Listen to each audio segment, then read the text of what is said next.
Olá, irmãos e irmãs. É um prazer estar com vocês, meditando na palavra de Deus. Eu quero ler um texto das Escrituras no livro de Neemias. Eu vou ler alguns versículos do capítulo 1 de Neemias. Então, no versículo 1 do capítulo 1 de Neemias, diz o seguinte: as palavras de Neemias, filho de Acalias, no mês de Quisleu, no ano 20º, estando eu na cidadela de Suzã, veio Hanani, um dos meus irmãos, com alguns de Judá. Então lhes perguntei pelos judeus que escaparam e que não foram levados para o exílio e acerca de Jerusalém. Disseram-me: os restantes que não foram levados para o exílio e se acham lá na província estão em grande miséria e desprezo. Os muros de Jerusalém estão derribados e as suas portas queimadas. Tendo ouvido essas palavras, assentei-me e chorei e lamentei por alguns dias e estive jejuando e orando perante o Deus dos céus. E disse: ah, Senhor, Deus dos céus, Deus grande e temível, que guardas a aliança e a misericórdia para com aqueles que te amam e guardam os seus mandamentos. Estejam, pois, atentos os teus ouvidos e os teus olhos abertos para acudires à oração do teu servo, que hoje faço à tua presença dia e noite pelos filhos de Israel, teus servos. E faço confissão pelos pecados dos filhos de Israel, os quais temos cometido contra ti, pois eu e a casa de meu pai temos pecado. Temos procedido de todo corruptamente contra ti. Não temos guardado os mandamentos, nem os estatutos, nem os juízos que ordenaste a Moisés, teu servo. Eu não vou ler o restante do texto, por causa do tempo, mas vou fazer alguns comentários depois de outros versículos do capítulo 1, e eu vou citando, assim que fizer o comentário, citando a referência. Neemias, no hebraico, significa Yahvé consola. É um exemplo, é um homem, né? Um exemplo extraordinário de uma pessoa que Deus usa. Inclusive em momentos de crise, de difícil solução, ou mesmo impossível de resolver sob a ótica humana. Portanto, Neemias é um grande exemplo para nós de um homem de fé, de um homem que confiou no Senhor. A experiência de Neemias ocorreu quando o reino de Judá, o reino de Israel, estava sofrendo em sequência um segundo cativeiro. Depois de 70 anos sobre o domínio do Império Babilônico, Israel estava agora sob o domínio do Império Persa, isso desde 539 a.C. Neemias vivia em Suzã, cidade onde morava o rei, era a sede, né, da moradia do rei Artaxerxes, para quem Neemias trabalhava diretamente, exercendo função de extrema confiança, razão pela qual, é claro, desfrutava de uma grande confiança, uma total confiança de Artaxerxes. Quando reencontrou seu irmão, Hanani, em Suzã, haviam completado cerca de 142 anos da destruição de Jerusalém e do templo, que ocorreu em 587 a.C. Hanani descreve de forma objetiva para Neemias a situação precária, dramática da cidade de Jerusalém. Naquela época, uma cidade com muros destruídos era uma vergonha.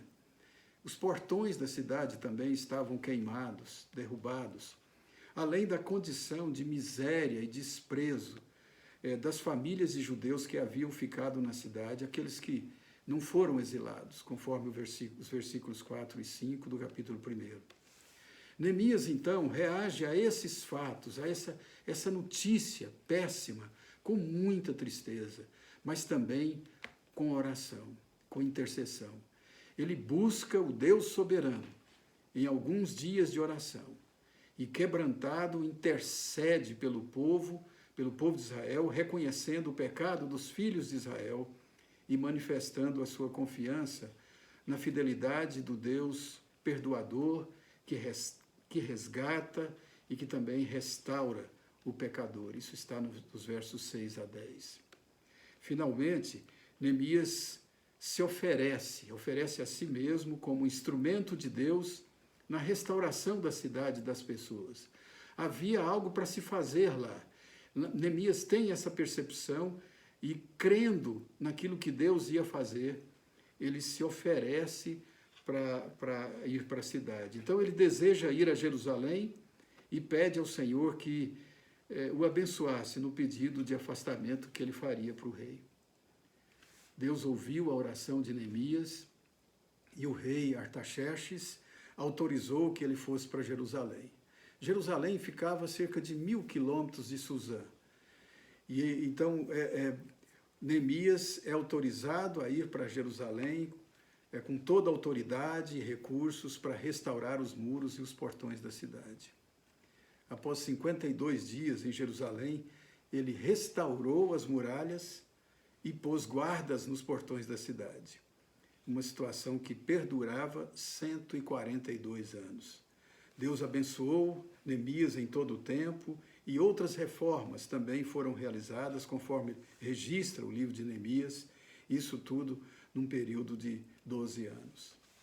Irmãos e irmãs, eu creio haver nessa história de Neemias alguns princípios essenciais que nós devemos relembrar como cristãos nos dias de hoje, especialmente nesses tempos de crise com que estamos vivendo nos dias atuais.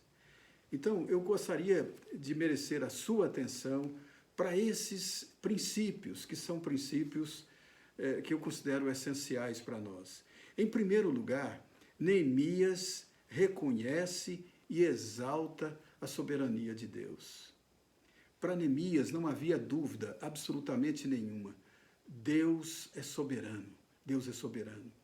E mesmo diante de uma situação caótica vivida pelo povo de Israel, disperso durante 142 anos, até aquele período, Neemias expressa uma certeza: Deus é soberano.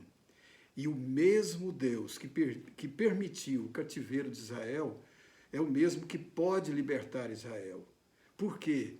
Do ponto de vista de Neemias, nada podia fugir à soberania de Deus. Irmãos e irmãs, nada é impossível para o Deus soberano. O que é impossível para os homens não é para Deus. Nenhuma equação, nenhuma pandemia, nenhuma tempestade, nenhuma força, nem a morte, nem a vida, nem o diabo, nenhum poder, nada pode comprometer a ação de Deus. Por quê? Porque Ele é soberano. Ele está acima de todas as coisas. Após ouvir o relato do seu irmão, Neemias tomou a decisão de buscar a Deus. Conforme os versos 4 e 5 do capítulo 1, ele se assentou, chorou, lamentou durante alguns dias, jejuou e orou ao Deus dos céus, ao Deus soberano, que expressa a sua soberania com misericórdia, justiça, guardando a aliança para com aqueles que amam a sua palavra. O nosso Deus é soberano. E debaixo dessa soberania, junto com essa soberania, Ele é um Deus misericordioso, é um Deus justo, é um Deus que guarda a aliança com seu povo. Neemias estava diante de uma causa humanamente impossível de resolver, mas a oração de Neemias estava alicerçada, guarde bem isso, na soberania de Deus. Deus é soberano. Essa certeza é essencial para nós e deve mover, deve ser, digamos assim, a base, o alicerce das nossas intercessões, das nossas orações, da nossa forma de ver o mundo. Não há impossíveis para Deus. Neemias tinha certeza absoluta disso. Afinal, Neemias conhecia a história da libertação do povo de Deus do Egito, uma obra do Deus soberano. Foi assim que foi com essa convicção que Moisés também conduziu a saída do povo de Israel do Egito e por 40 anos guiou o povo pelo deserto. Foi assim com Josué e Calebe até a terra prometida. E outros personagens bíblicos. Eu não tenho dúvida que Davi, apesar da sua idade, era jovem ainda, enfrentou Golias crendo na soberania de Deus, crendo na grandeza de Deus. Foi assim também com os profetas de Deus e muitos outros personagens do Velho Testamento. Foi assim com Jó. Jó é uma história muito interessante para nós que demonstra isso, né? Especialmente quando Jó, depois de uma experiência dramática, pôde reconhecer, conforme Jó 42, versículo 2, bem sei que tudo podes e nenhum dos teus planos pode ser frustrado. Eu te conhecia só de ouvir, mas agora os meus olhos te veem. Jó percebe então, depois de uma experiência dramática com ele, com a sua família, que Deus é um Deus soberano. E foi assim. Hoje nós sabemos que foi assim também com Jesus. Essa era uma crença essencial dos apóstolos, da própria igreja primitiva, que quando orava começava dizendo, ó soberano Deus. A soberania de Deus, irmãos, deve ser alicerce essencial para a igreja do Senhor Jesus. Portanto, Neemias cria na soberania de Deus. A natureza do seu próprio pedido indicava que só um Deus soberano poderia atendê-lo. Ele pediu a Deus algo que era impossível para o ser humano. E não apenas orou por desencargo de consciência. Ele creu, ele cria de fato que Deus iria atendê-lo, que Deus podia atendê-lo. Ele tanto creu que se ofereceu a si mesmo, a Deus, para ser instrumento da realização do que era necessário. Era necessário fazer algo lá, e ele se oferece para Deus para fazer isso. Quando oramos, devemos ter consciência sobre a quem estamos dirigindo. Você tem essa segurança? Você sabe que você está dirigindo, quando você ora, ao Deus soberano? Neemias tinha consciência disso. Ele estava diante do Deus soberano. A certeza da soberania de Deus é essencial, deve alicerçar toda a nossa vida cristã. Neemias também reconhece que o Deus soberano, preste bem atenção, o mesmo Deus soberano era o Deus fiel, o Deus justo, o Deus misericordioso, o Deus perdoador. Ele ama o seu povo. Portanto, a história de Neemias está nos dizendo, mais uma vez, Deus é soberano. Deus é soberano. Mas nós podemos aprender também um segundo princípio com Neemias. Além de Deus como Deus soberano, nosso Deus como um Deus soberano, Neemias também nos ensina, deixa claro para nós lembrarmos hoje, em pleno século XXI, que o pecado nos afasta de Deus e das bênçãos de Deus. Conforme o versículo 6, versículo 7. O pecado é, sem dúvida, a causa original, real, de todos os problemas vividos na cena humana em todos os tempos. Em todos os tempos. Neemias tem esse discernimento e confessa a Deus os pecados dos filhos de Israel, incluindo-se. Ele diz, eu faço confissão pelos pecados dos filhos de Israel, os quais temos cometido contra ti. Pois eu e a minha casa, ou a casa de meu pai, temos pecado, temos procedido de todo corruptamente contra ti. Neemias tem certeza absoluta de que o pecado é que foi a causa de tudo aquilo. O pecado de Israel é que foi a causa da situação que eles estavam vivendo, escravizados, dominados há quase 1 século e meio. Para Neemias, o nosso grande inimigo é o pecado que nos separa de Deus. Fica claro isso na oração de Neemias. E isso é uma verdade. A Escritura Sagrada realmente corrobora com isso. A gente vê em Isaías capítulo 59, versículo 2, o profeta dizendo, mas as vossas iniquidades fazem separação entre vós e o vosso Deus. E os vossos pecados encobrem o seu rosto de vós, para que vos não ouça. Jeremias 5:23 diz, as vossas iniquidades desviam essas coisas. os vossos pecados afasta de vós o bem. Indo lá para o Novo Testamento, na sua carta aos Gálatas, capítulo 5, versos 19 a 21, Paulo, inspirado pelo Espírito, descreve o que ele chama de obras da carne e declara que não herdarão o reino de Deus os que tais coisas praticam. Nós precisamos da justiça de Deus, nós precisamos do perdão de Deus. Por quê? Porque o salário do pecado é a morte, mas Deus já nos perdoou em Cristo Jesus. Portanto, Neemias demonstrou sensibilidade, e isso significa que ele tinha senso de dor. Essa palavra sensibilidade vem dessa expressão. Tinha sensibilidade quem podia sentir dor. Não tinha nenhum problema com lepra, nada, sentia dor. E Neemias se entristeceu e confessou a Deus os seus próprios pecados e do povo de Israel. Ele se inseria naquela condição. De fato, o pecado e suas consequências deveriam nos causar muita dor. Sem dúvida, irmãos e irmãs, nós precisamos ter sensibilidade cristã. Romanos 12, 15, o apóstolo Paulo diz: alegrai-vos com os que se alegram e chorai com os que choram. Acredito que tem muita razão para a gente chorar nos nossos dias, como Neemias chorou por aquela situação. Então, Neemias nos ensina sobre Deus, como o Deus soberano. Neemias é um alerta para nós, é uma palavra para nós. O nosso Deus é soberano.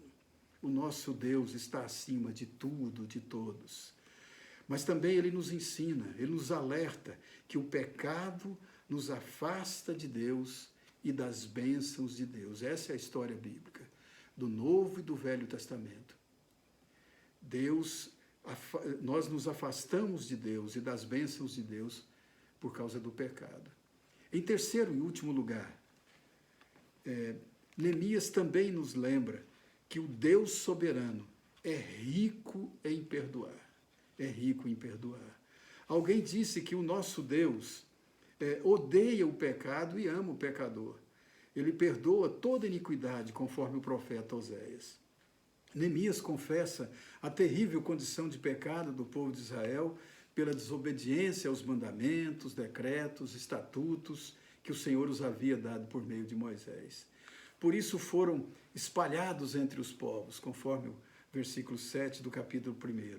Mas Neemias ressalta a promessa do próprio Deus de ajuntar de novo a Israel se houvesse arrependimento, conversão e obediência à palavra. Neemias cria no Deus perdoador. O nosso Deus soberano é rico, riquíssimo em perdoar. Isaías 43, 25 diz: Eu mesmo sou o que apago as tuas transgressões, por amor de mim e dos teus pecados não me lembro. Isaías 44, versículo 22 diz: Desfaço as tuas transgressões como névoa, e os teus pecados como nuvem. Torna-te para mim, porque eu te remi. Deixe o perverso o seu caminho, o iníquo os seus pensamentos. Converta-se ao Senhor, que se compadecerá dele. Volta-se para o nosso Deus, porque é rico em perdoar.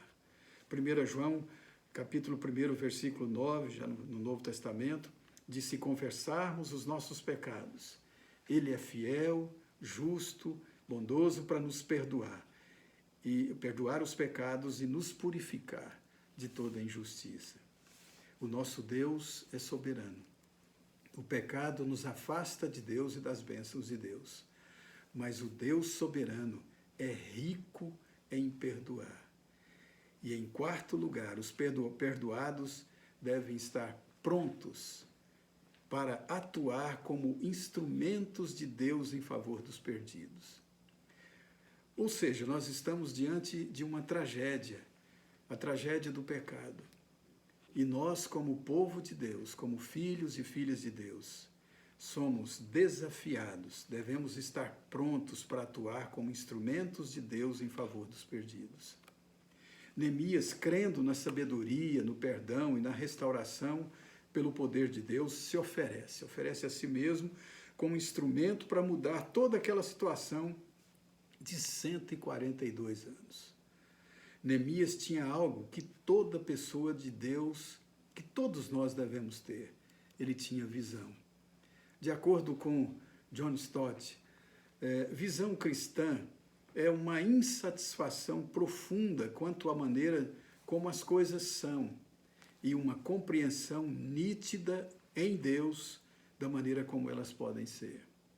Para ele, John Stott, visão é uma percepção imaginativa das coisas que combinam percepção e previsão.